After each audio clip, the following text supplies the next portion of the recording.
In this video, I am going to compare two of the best and most interesting e-bikes in the world, the Orbea Wild and the Pivot Shuttle LT. And I am going to crown one of them champion.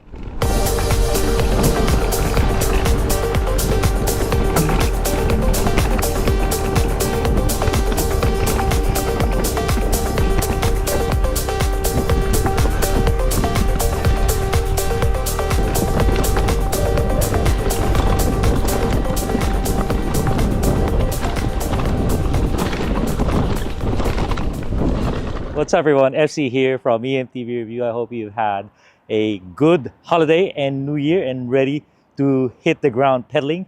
And we have two very interesting bikes today. I do also have the Specialized S-Works Levo, my favorite bike of the last 3 or 4 years. And I also have ridden the Santa Cruz Vala quite a bit. And I will compare those two to these two as well. But right now these are, this is the top billing of the championship, and we have two very good bikes, cream of the crop, and I've tried a lot. And because these are full powered e-bikes, I would say it's the best. Mid power is okay, but it's really a limited market with its limited range. And for people who are not quite into e-bikes, that's a good second bike, or people who hate e-bikes. These full powered e-bikes are the most useful, most versatile e-mountain bikes out there. Okay, so what we have is the latest Orbea Wild 170 rear, 170 front, and the LT is 160 rear, 170 front. So very close, right? Both of them can be mullet or 29er, and I've been testing on mullet format. Mind you, this is a natural 29er, I believe, and they allow you to put a mullet wheel, and this is a natural mullet where they allow you to put a mullet rear wheel, and I'll explain why in a few minutes. Fundamentally, also these are both the high-end bikes, carbon, 12,000, I know, very expensive, and this has a little better range. I believe it's 6,500 to 12,000. It comes in alloy, and this can be had for 8,500 to 14K. So this is a little more expensive, a little higher end. It doesn't go down to the lower bit, and they both sport the most important component of an e-bike, which is the motor ecosystem, which is Bosch. Bosch is the best right now, and it defines, I think, 40 to 60% of your bike. So if you're in the wrong motor, it's very hard to compete. It affects not only your power going up, but your agility, your range, your responsiveness, configurability, so much reliability as well. And what we have here is the latest, the Bosch CX5, and this one is the Bosch CX4 Race. Even though they're both the latest of the latest, this is on the CX4 Race because they wanted that race motor. This bike right here, the Orbea, comes in 600 watt-hour battery or 750 watt-hour battery, and the Pivot comes in 750 only. And both of them are compatible with the Bosch 250 Powermore extender. This is why, one of the reasons why Bosch is the best is because they have an extender for their full-powered e-bikes. And that extender, that same investment, will work on your mid-powered e-bikes as well. As configuration, they're pretty similar. Carbon bikes, and they do sport the SRAM Access drivetrain on both of them because it is the best. And they have Shimano brakes. SRAM Mavens have caught up a little bit, but a little bit of unreliability. So they both have, I believe, XTR here and XT here. So Shimano brakes, and then a bunch of Fox dropper, Fox suspension, front and rear. They're more the same than they are different. Okay, let's talk a little bit about geometry before I get to riding quality. So this is the Wild is a little more aggressive, 77.5 seat angle, and the head angle is 63.5, and then it has a chainstay of 448. The bottom bracket is a little bit high at 358. This one, bottom bracket is 350. So the seat angle is 76.5, and the head angle is 64. So a little more traditional. And then, but the reach on the Pivot is pretty darn long. So on this is a small right here. It's got a 445 reach, and normally on the small here on the Wild is 435. So this is like 10 mil longer. So I've had a lot of people had to size down, including myself. I'm a medium here, but I went with a small on the Shuttle LT, and I was rewarded.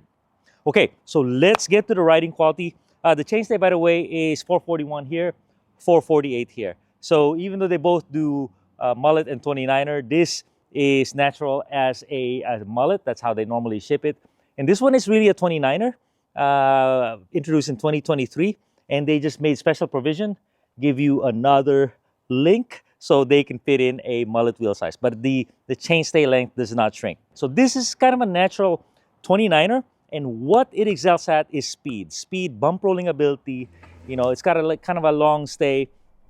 And, you know, if the going gets rough, if you're able to open up this bike, this Orbea Wild, that's when it really kind of makes sense. You know, the light bulb moment turns on. I'm more like, you know, I'm going down on the chunkiest terrain. I'm more like, dang, now the suspension is moving. You know, and so I think this is a race bike meant to win the Enduro World Series, EEWE or something.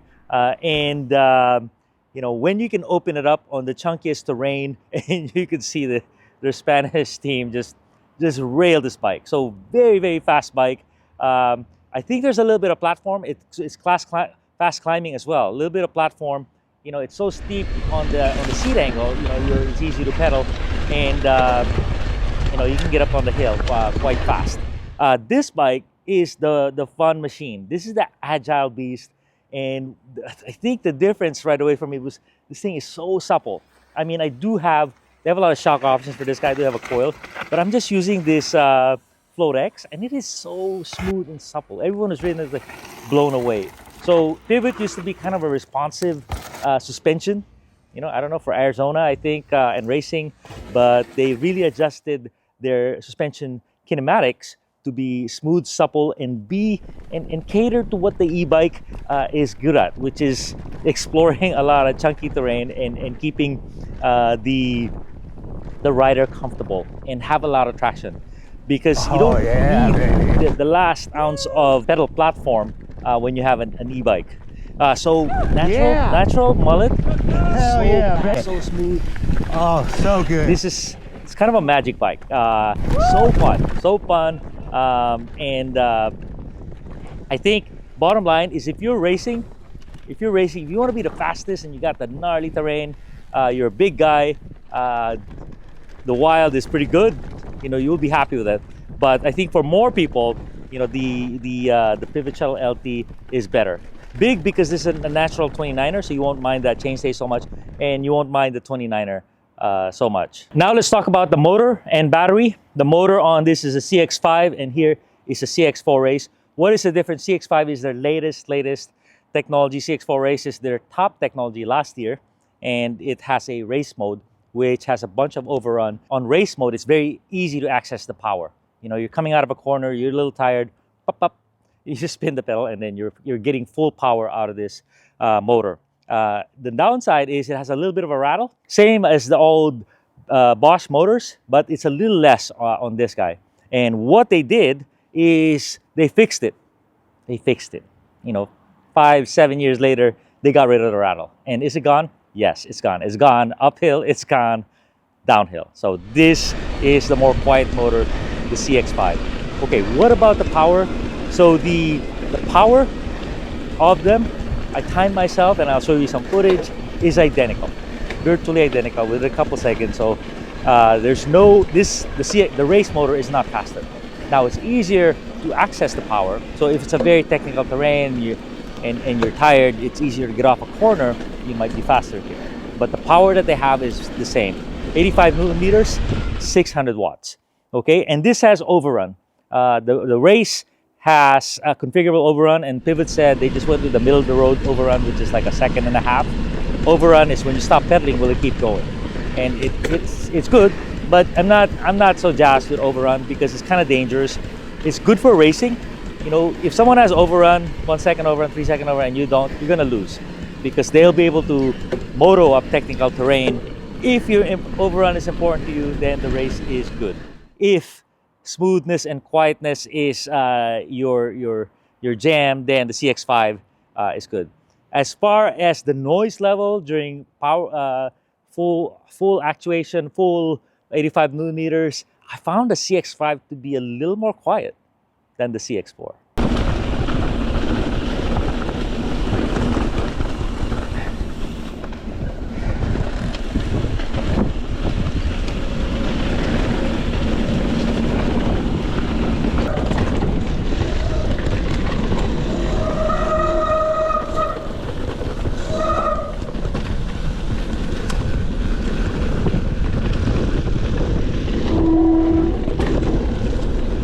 On the extender, by the way, the Bosch extender system is brilliant. You just slide it in, or you slide it in a water bottle holder. On the Orbea, because of this bar right here, this aesthetic tuning bar, the battery doesn't fit where the water bottle is. So you do need an adapter like this. So it'll lift the position of the battery. It'll increase your center of gravity because that's like a 3-4 pound weight. And then it'll make it higher on your frame. So a little bit of a compromise there. A little bit about suspension. This has the Horse Link 4-bar suspension, and this has the DW Link.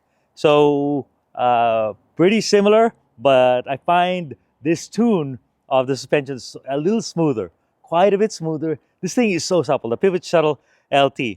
And the fact that they have that super boost, I'm not sure if it's helping, but this thing is so responsive. You know, with its 157 rear axle. So that's definitely working. And it does have adjustable geometry, low and high. They use it for converting from mullet to 29er, 27 to 29er on the rear. But you can also just use it on any other wheel size. You have that adjustment. Orbea has no suspension adjustment whatsoever. Now I'm gonna go through the details, stuff you won't get from anywhere else, just from E-MTBR right here. So one is the looks. So the looks, which one looks better? I love the way this looks, but I think the Orbea is a little more work to it. When you get it up close, it's all beveled up here and on the link. These bars are really kind of aesthetic, and it looks great. And there's so many colors available. I don't know, thousands, hundreds of thousands. This is available in 2 colors: the shuttle and 2 very nice colors. In fact, in Orbea, they colored the link, so it matches. It's different for every frame color you have.